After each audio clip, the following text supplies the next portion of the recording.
Jadi selamat malam teman-teman, selamat datang di 8 Years Webinar yang dipersembahkan oleh Dewa Web.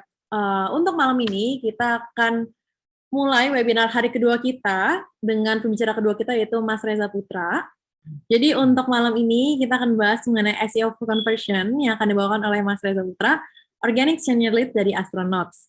Nah, mungkin sekarang Mas Reza udah boleh mau perkenalkan dirinya nih Mas Reza, dan mungkin menyapa sahabat Dewa yang sudah hadir pada malam ini. Silakan Mas Reza. Hai guys. Oke, hari ini kita akan membawakan topik ini udah aman ya, kelihatan ya. Aman. Layarnya aman ya, kita lihat. Oke. Hari ini kita bahas SEO for conversion rate. Tuh. Kenapa gue milih topik ini? Karena mungkin ngomongin konten yang bagus tuh kayak gimana, ngomongin naikin traffic, hygiene segala macam itu udah cukup banyak ya orang yang bahas, tapi nggak banyak orang yang ngebahas tentang conversion rate gitu. Karena ya teman-teman sadarlah kita kerja kan UUD ya, ujung-ujungnya duit. Ngapain orang jadi influencer karena duit? Ngapain orang beli media placement karena duit? Ngapain orang kerja karena duit? Nah, di sini kita akan membahas SEO yang bisa menjadi duitnya langsung itu kayak gimana gitu. Karena banyak orang salah kaprah gitu soal SEO kayak oh performance-nya dinaikin yang penting traffic-nya tinggi, nanti kalau udah tinggi itu transaction-nya nyusul.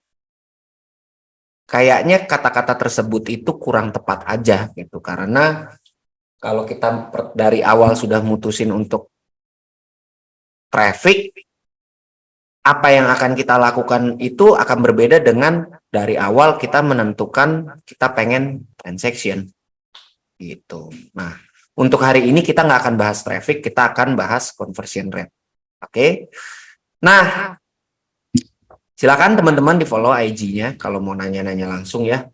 Kalau ada waktu nanti bisa gue balas dari DM IG, ada @reza_purnama. Mungkin teman-teman juga nggak akan melihat, ini katanya orang SEO kok nggak mencerminkan SEO banget Instagramnya. Memang benar. Anda tidak akan menemukan materi SEO di Instagram ini. Jadi kalau mau nanya tentang SEO langsung DM aja, feel free. Ini email, kalau mau nanya-nanya juga yang lebih detail. Nah, sebenarnya current positionnya gue ini adalah founder Batara Ismaya Digital Consultant, sebuah digital agency yang memfokuskan di SEO, benar-benar SEO aja. Mungkin ya nggak banyak ya di Indonesia agency yang benar-benar memfokuskan ke jasa tertentu gitu. Belum banyak ya, bukan yang nggak ada gitu. Dan ini ada beberapa pengalaman pekerjaan yang terakhir ini sekarang nyambi juga sambil bantu-bantu SEO di Astro Groceries dari tahun 2022 terakhir sampai sekarang gitu. Oke, kita langsung masuk ke materinya aja teman-teman.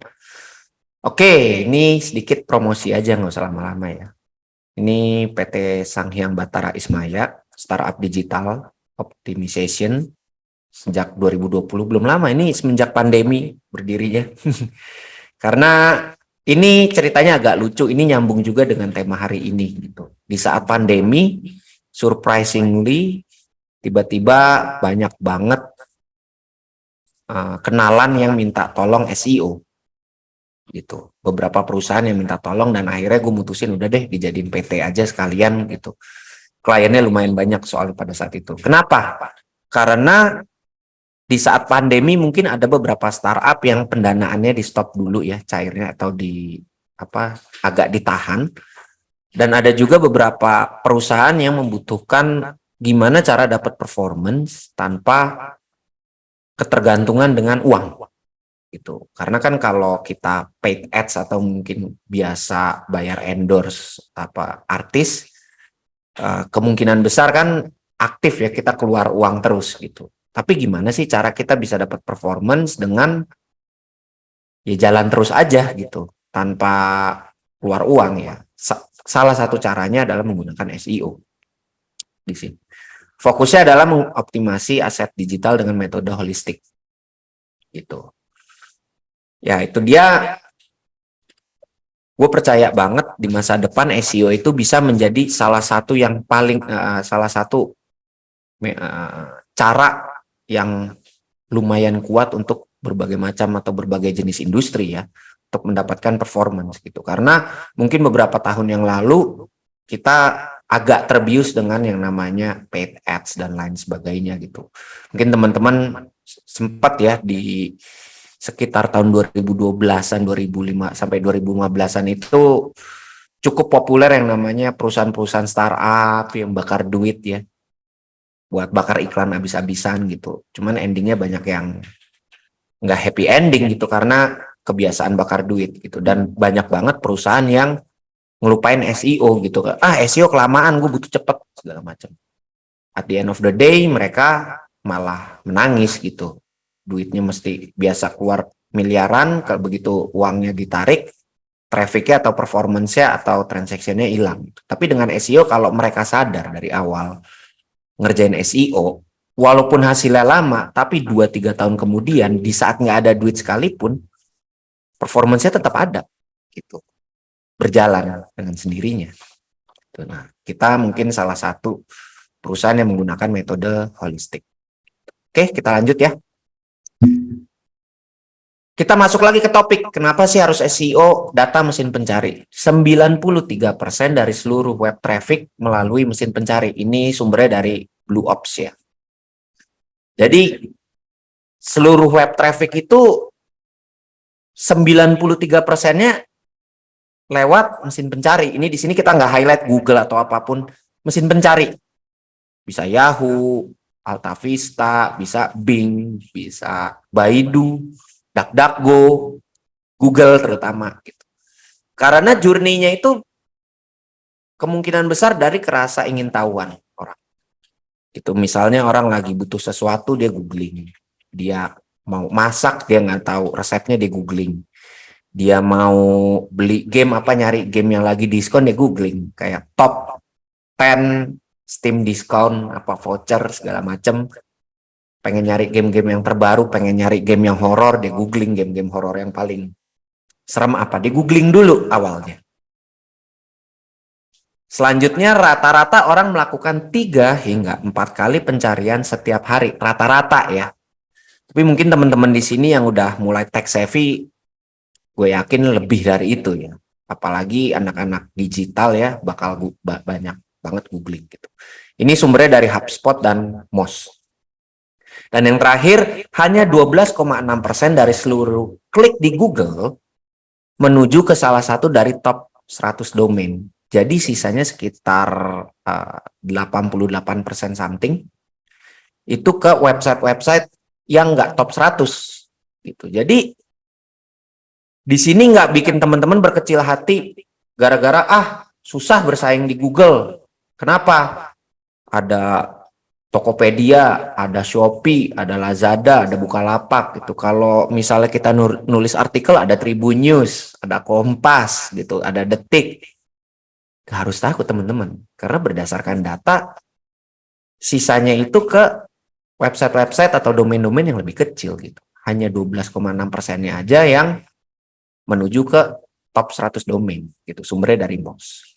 Jadi dari data ini kita bisa ambil kesimpulan sederhana, mesin pencari ini sangatlah powerful sebagai salah satu platform atau sebagai salah satu medium untuk teman-teman mempromosi, buat berpromosi gitu.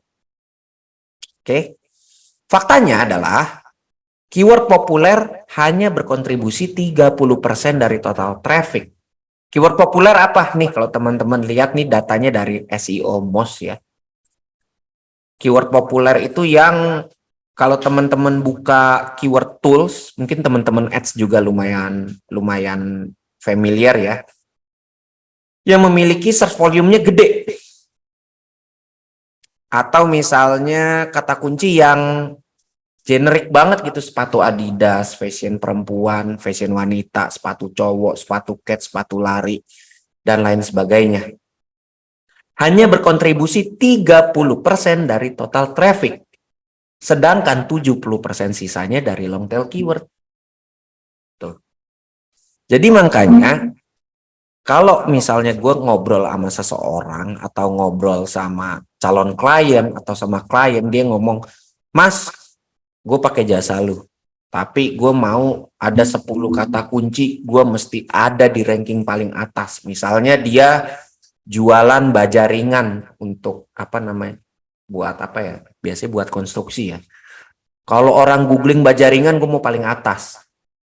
Faktanya adalah kalaupun itu bisa ngereng di paling atas, itu hanya contribute 30% dari total traffic. Jadi di sini teman-teman harap tereducate ya dengan baik. Mungkin teman-teman yang ada kerja di SEO atau mungkin teman-teman yang baru mau masuk di SEO tuh tadi kuadran yang 54%-nya yang baru mau belajar SEO. SEO itu tidak berbicara ranking atau top keyword yang paling atas, apalagi buat gaya-gayaan. Nih gue bisa ngerank kata kunci A, pamer di LinkedIn, itu banyak banget orang kayak gitu. Terus gue bisa pakai teknik ini ngerank paling atas dalam waktu 3 hari. Ya, faktanya adalah kata kunci yang teman-teman pamerin itu hanya 30% kontribusinya untuk traffic berdasarkan data di SEO Most. Sisanya long tail. Percaya nggak teman-teman? Pasti teman-teman kalau lagi googling pasti panjang-panjang. Kemungkinan besar ya, walaupun ini tidak absolut. Jadi, kalau kita lanjutin lagi, long tail keyword memiliki conversion rate, CVR atau conversion rate, yang lebih baik daripada short tail keyword. Datanya dari Semrush. Kalau teman-teman lihat di sini ada, kalau semakin ke atas, semakin high search volume. Kalau semakin ke kanan itu semakin tinggi conversion rate-nya dan kata kuncinya semakin panjang. Contoh, pohon tomat, search volume-nya itu ada 22.000 pencarian selama 1 bulan. Pertanyaannya, ada nggak orang pengen belanja tomat, ngetik pohon tomat? Nggak ada, kan? Atau when to plant tomatoes, 3.600 jumlah pencarian selama 1 bulan. Ada nggak orang yang mau belanja atau misalnya bertransaksi menggunakan kata kunci itu? Tapi di satu sisi ada kata kunci yang hanya dicari 390 kali pencarian per bulan. Sedikit sekali ya. Pertanyaannya adalah, why are my tomato plants turning yellow? Conversion rate itu gede. Kenapa? Di saat orang googling itu, teman-teman masuk menawarkan vitamin tanaman. Ada orang nanya, dia nanam tomat kok pohonnya jadi kuning ya, teman-teman. Ada orang googling gitu, teman-teman masuk. Nih, obat tanaman atau apa namanya, suplemen tanaman gitu, apa pupuk tanaman yang menjadikan tanaman Anda lebih subur. Kenapa warnanya kuning? Karena gini. Terus produk kami memiliki bla bla bla, soft selling aja, jangan hard selling. Kayak MLM gitu, jangan, soft selling. Nih, jadi kemungkinan besar orang yang googling itu benar-benar orang yang memiliki masalah tanaman dan teman-teman masuk tepat di saat orang itu bermasalah.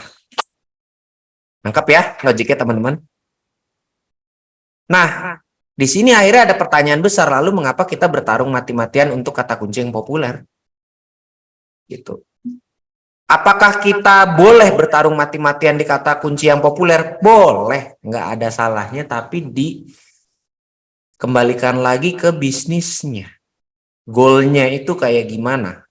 Kalau sebuah toko, teman-teman punya usaha UMKM, jualan produk A, B, C, teman-teman ngapain bertarung mati-matian untuk kata kunci yang populer? Nggak ada gunanya. Kenapa nggak langsung bertarung di kata kunci yang benar-benar menghasilkan uang? Gitu. Misperception dari SEO seperti itu. Oh, jualan apa?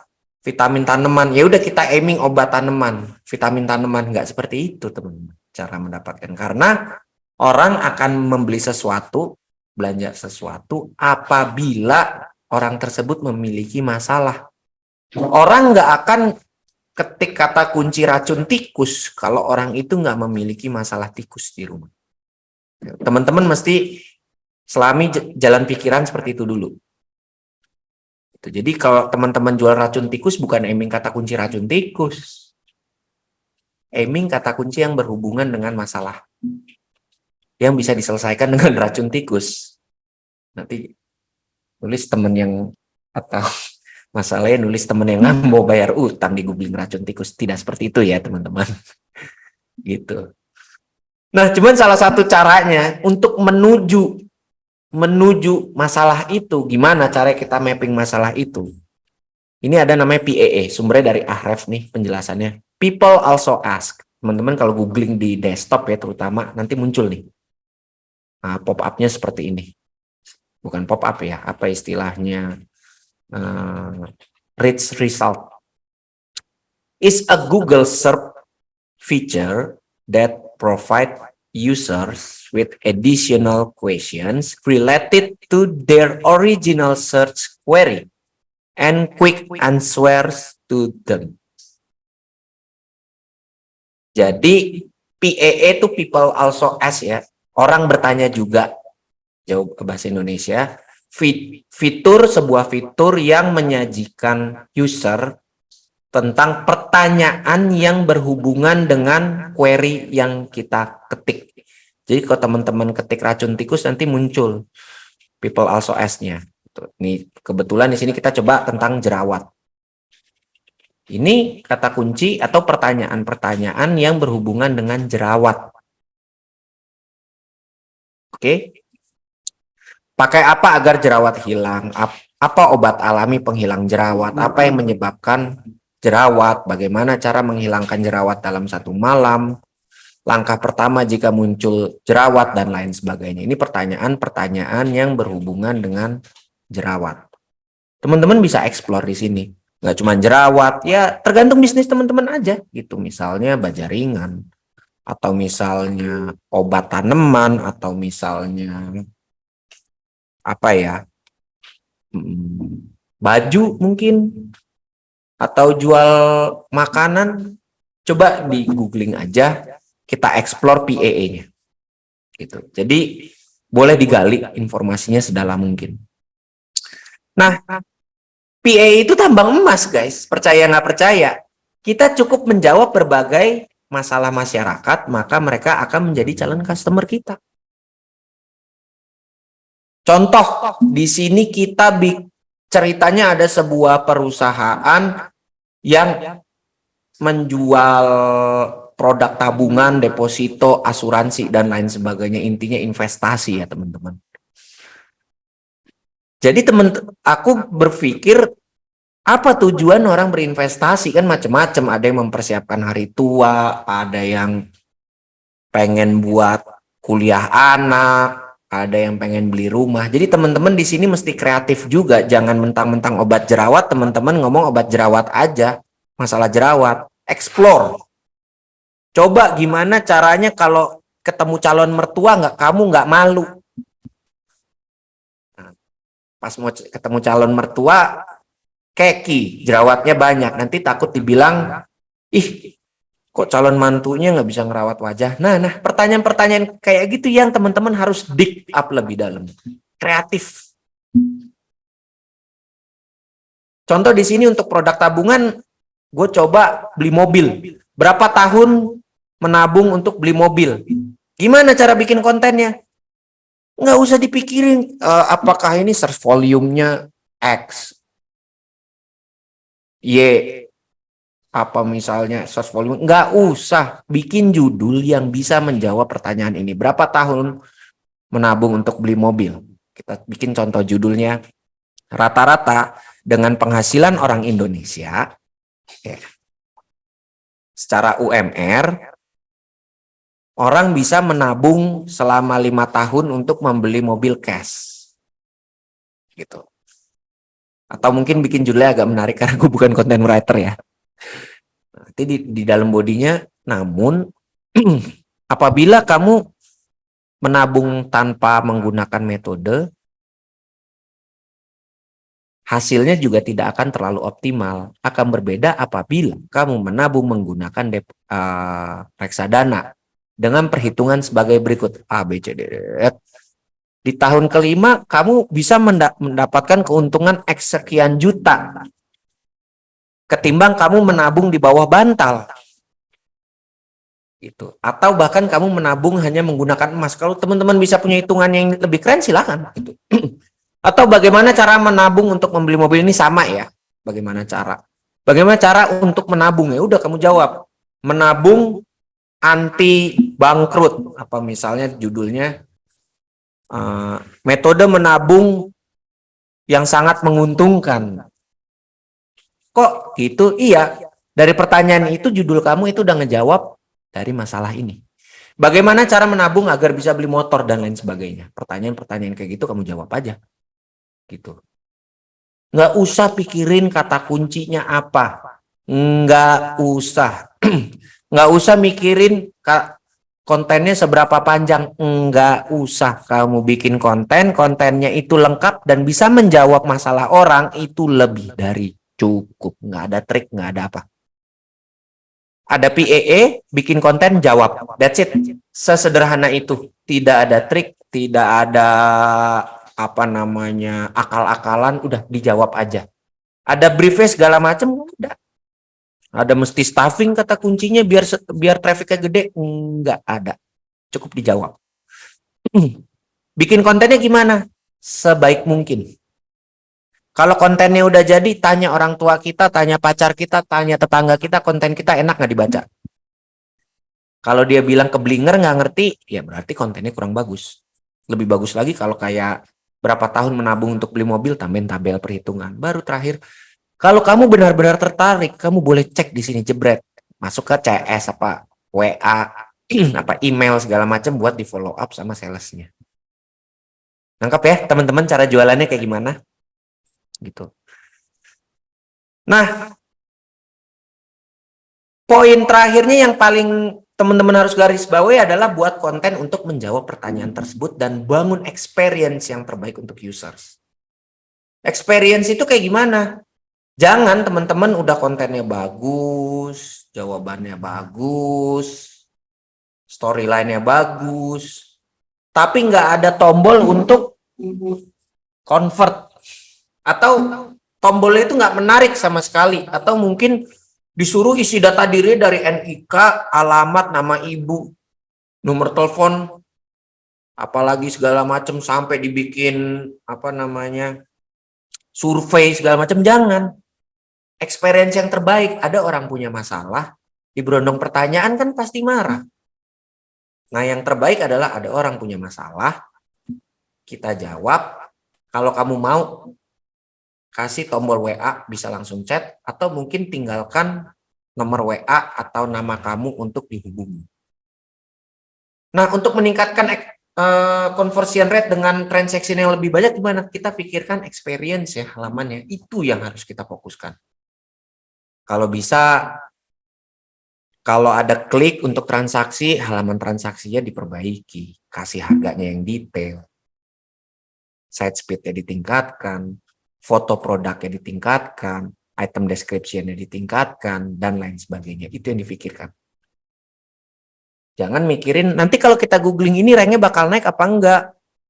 Kalau di googling ini nggak nongol, bos saya nanya nih, kamu udah bikin artikel 20 biji kok di googling nggak ada yang nongol. Ya, sekarang bosnya goalnya mau transaction kok. Tiba-tiba nagih di googling nggak ada yang nongol. Goalnya itu kan transaction. Nah, jadi teman-teman di sini mesti bisa berdiri di atas argumen. Gitu. Oke, kembali lagi ke topik. Kok kalau di googling nanti nggak muncul? Nah, ini teman-teman harus pahami, Google semakin hari semakin random search result. Apa yang ini di sini di room ini kurang lebih ada 96 sampai 100 orang. Googling itu kemungkinan besar dengan query yang sama, search resultnya beda. Desktop versus mobil aja kemungkinan besar search resultnya beda. Apalagi beda orang. Karena Google mencoba membuat search result serelevan mungkin, sekeren mungkin, semasuk akal mungkin sesuai dengan profil orang yang googling. Kalau teman-teman googling bakmi terdekat, itu search result dari Bandung, search result dari Jakarta, dari Bali, itu beda semua. Dari itu aja deh paling gampang. Jadi jangan terpaut yang namanya ranking. Jangan. Yang penting teman-teman kontennya udah bagus, website udah sehat ya segala macam, kemungkinan besar Google akan memunculkan konten kita di orang yang tepat. Jadi yang perlu dilihat apa? Traffic, kliknya naik apa enggak, impressionnya naik apa enggak, conversion rate-nya naik apa enggak, dapat leads baru apa enggak, itu yang harus teman-teman perhatikan. Gitu. Jadi yang harus kita fokusin experience. Dimulai dari tabel data, tabel harga, mungkin kalau jual HP apa motor kasih simulasi cicilan motor, cicilan mobil, kasih mungkin kalau kita jualan asuransi kasih logo OJK, ya kan, dan lain sebagainya. Experience. Jadi gimana caranya calon user itu masuk ke website kita, memahami produk kita dengan baik, dan dia itu bisa convert. Oke, di sini aku pakai success story, tentu dengan seizin Wall Street, salah satu klien kami. Goal mereka itu leads. Mereka tidak peduli dengan yang namanya traffic. Karena kembali lagi UUD, buat apa traffic gede-gede kalau transaction nggak ada? Oke. Nah, di sini ada sebelah kiri itu kata kunci yang paling umum di aiming oleh tempat kursus bahasa Inggris. Jadi kalau ada orang buka kursus bahasa Inggris, ini kata kuncinya ini yang di aiming. Dari Sabang sampai Merauke. Belajar bahasa Inggris, les bahasa Inggris terdekat, kursus bahasa Inggris, les bahasa Inggris, kelas bahasa Inggris, itu search volume-nya lumayan awesome ya, gede. Sedangkan menggunakan metode PAE, Google aja bingung, ini search volume-nya 10 sampai 100, bahkan ada beberapa NA, not available. NA itu nggak ada yang nyari dong, iya. Karena mungkin sampelnya kurang, jadi Google tidak bisa memberikan range. Kayak ini kan 57.000 itu dia nggak pernah menyebutkan seberapa banyak yang mencari, tapi average pencarian, rata-rata pencarian selama 1 bulan. Nah, karena sampelnya kekecilan ya kadang NA munculnya. NA bukan berarti nggak ada yang nyari, ada aja. Yang nyari 2 orang tapi dua-duanya langsung transaksi, ngapain aiming yang 57.000 gitu. Kalau gue pribadi, gue udah nggak pernah mempermasalahkan yang namanya search volume. Selama kata kuncinya itu relevan dengan industrinya, itu akan gue kerjakan. Tuh. Nah, di sini langkah perencanaan karir. Kontennya ngomongnya gimana? Ya perencanaan karir gitu. Dari sekolah segala macam ya. Di end of the article kita ngomong kalau kemampuan bahasa Inggris kamu pas-pasan, karir kamu bisa mampet. Mendapatkan beasiswa di luar negeri. Udah lumayan kegambar lah ya. Gimana caranya dapat beasiswa di luar negeri ya. Kalau bahasa Inggris kamu kurang bisa atau kurang lancar, kamu akan mengalami kesulitan sekolah di luar negeri. Boro-boro sekolah, beasiswa aja nggak akan bisa dapat kalau bahasa Inggrisnya berantakan. Soft selling kita. Bekerja freelancer, hal yang mendukung karir, dan lain sebagainya. Kita soft selling, ingat teman-teman. Jadi, gunakan kreativitas teman-teman aja gitu kalau mau ngejual sesuatu. Gitu, jangan langsung direct. Kita jual misalnya obat untuk bikin motor irit, apa bensin motor irit, kalau nggak pernah dengar gitu ada ya, ada pil apa, I don't know itu bener apa enggak, bikin bensin irit ya. Jangan cara membuat mesin motor irit, apa bensin motor irit, kita coba cari angle yang lain gitu, menghemat pengeluaran per bulan untuk akomodasi berangkat ke kantor gitu. Salah satunya ini bisa mengirit up to 200.000 per bulan, kan gitu permainannya. Oke. Nah, ini salah satunya. Conversion rate yang ada di sebelah kiri itu setelah kita naikin dan dapat trafficnya gede banget. Tapi conversion rate-nya 0,01 dan yang sebelah kanan 8,5%. Nah, nanti dibalas lagi, iya dong 0,01 dikali 57.000. Ya satu, biaya server mahal Pak. Traffic gede-gede nggak ada transaction, biaya server membengkak. Itu nomor 1. Nomor dua, buat apa juga kita membiayain traffic gede-gede tanpa feedback itu, tanpa output. Sedangkan di sini 8,5% mungkin yang apply cuman 8 orang, 10 orang, tapi 10 transaksi. Beban servernya nggak mahal, transaksi bagus. Gitu. Jadi ngapain gitu? Dan juga ada juga berbagai macam kata kunci yang kurang relevan selain trafficnya gede dan mahalin server. Statement kedua, buat apa gitu? Emang apa namanya statement kedua? Emang bertarung di kata kunci sepopuler ini mudah? Sulit, teman-teman. Sulit. Itu selain itu buang-buang tenaga dan waktu gitu. Memfokuskan beberapa kelompok kata kunci untuk kita bertarung di angka sebesar ini, istimewa ini, sulit. Ngabisin waktu, nulis, segala macam, nggak ada output. Sedangkan ini, paling jarak seminggu ngereng sendiri, nggak diapa-apain, cukup nulis, tinggalin, tiba-tiba ngereng sendiri muncul di sini. Gitu, muncul di PEE-nya lagi. Ya udah, nggak usah dipikirin gitu. Karena dibalas lagi, long tail terang aja gampang loh. Ini bukan masalah jago-jagoan atau adu mekanik. Hebat-hebatan, search volume gede bisa dikalahin, search volume kecil gampang dikalahin, bukan itu. Goalnya apa? At the end of the day, klien akan bisa putus kontrak sama kita. Kenapa? Bayar kita mahal-mahal atau misalnya ngegaji kita mahal-mahal sebagai seorang SEO nggak bawa value apa-apa ke perusahaan ya. Buat apa? Gitu. Sama juga teman-teman beli sesuatu, misalnya beli makanan 100.000 ayam geprek, kok mahal banget 100.000, kan kita berharap ayam gepreknya istimewa. Kalau dapat ayam geprek seharga 15.000 ya ngapain ngeluarin 100.000? Analoginya kurang lebih kayak gitu. Apa yang kita bring up ke perusahaan adalah value. Oke? Esensi SEO dipilih menjadi salah satu strategi pemasaran karena sustain dalam jangka panjang, bukan permainan kucing-kucingan dengan update algoritma. Gitu. Makanya di sini gue mewajibkan teman-teman menulis konten seistimewa mungkin, keyword research seakurat mungkin, dan ngerjain SEO semanusiawi mungkin gitu.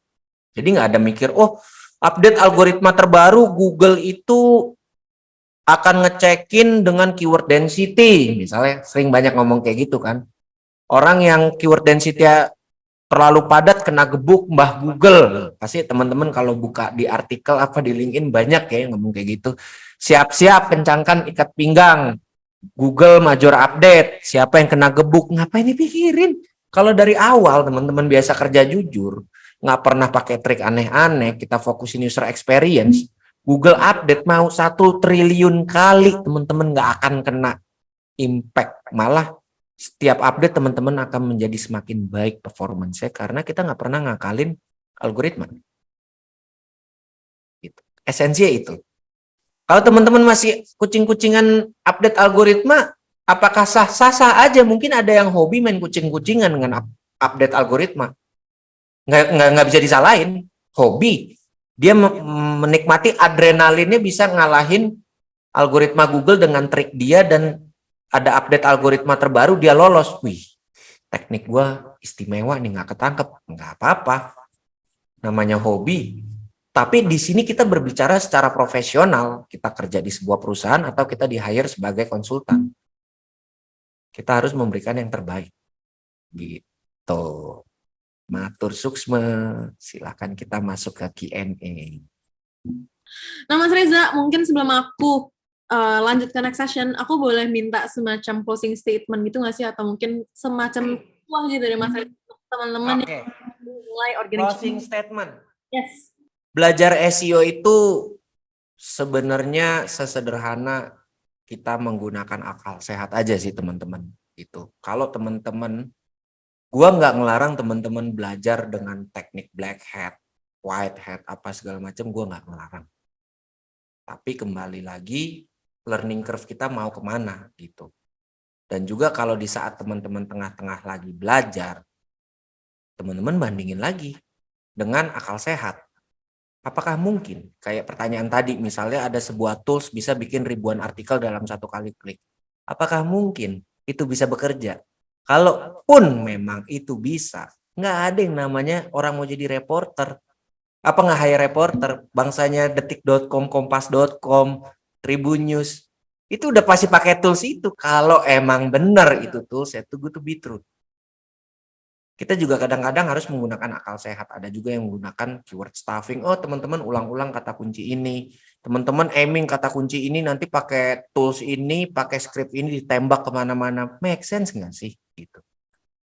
Apakah website sebesar Amazon.com bakal melakukan itu? Website sebesar Tokopedia, Shopee.com.co.id menggunakan itu? Kalau mereka nggak mau menggunakan, kok teman-teman menggunakan gitu. Kadang-kadang ada juga kita harus membandingkan gitu. Best practice gitu.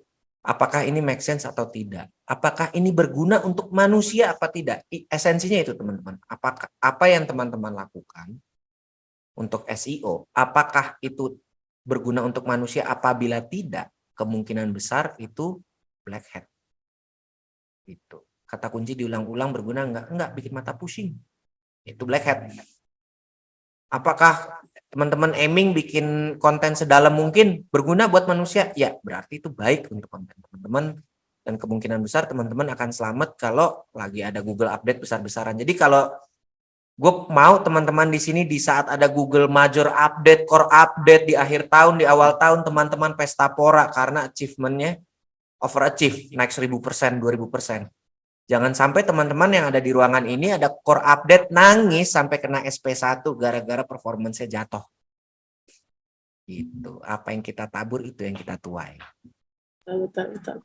Hai sahabat Dewa Web, video ini merupakan tayangan ulang webinar Dewa Talks yang telah diadakan beberapa waktu lalu.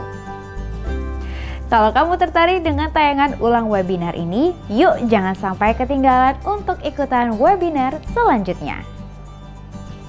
Nantinya, selain bisa bertanya secara langsung kepada para pembicara, kamu juga bisa mendapatkan e-certificate dan juga door prize dari Dewa Talks. Mau ikutan? Caranya gampang banget. Kamu bisa langsung aja daftarkan diri kamu di dewatalks.com. Setelah itu, kamu akan terdaftar sebagai peserta webinar Dewa Talks. Eits, tenang aja, webinar ini gratis dan gak dipungut biaya sama sekali. Tunggu apa lagi? Yuk jangan sampai ketinggalan dan aku tunggu kamu di webinar Dewa Talks selanjutnya. Cari hosting yang aman, Dewa